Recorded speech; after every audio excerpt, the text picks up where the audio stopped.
इधर उछल रहे हजरत जिब्राईल अलैहिस्सलाम ने पूछा यारो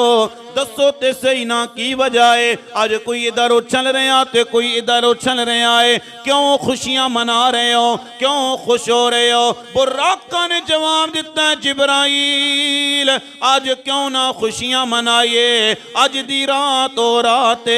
साडे विचों एक ने नबी पाक सरकारे दो आलम दी सवारी बनना है एक मुस्तफा दी सवारी वास्ते कबूल किया जाएगा असी तां खुशियां मना रहे हैं हाले के कायनात माले के कायनात दी तरफ वेख्या फरमाया मौला इत्ते सारे खुशियां मना रहे किन्नू लैके जावां ते मैं किन्नू छोड़ के जावां या अल्लाह सारे ही बड़े सोने ने या अल्लाह सारे ही बड़े हसीन ने अचानक जिब्राईल अलैहिस्सलाम ने वेख्या एक बुराक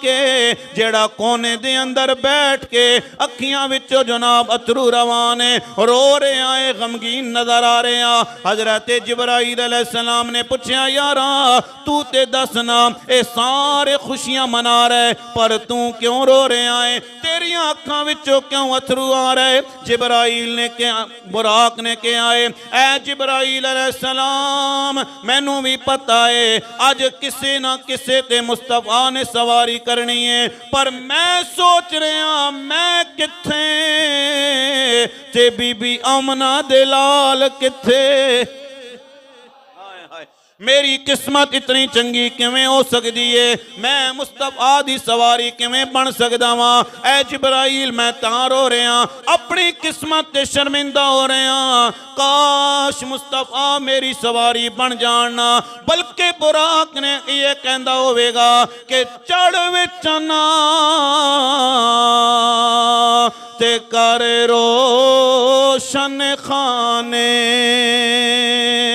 ते होवन दूर अंधेरे विच उड़ीकां रावां तक दे ते शौ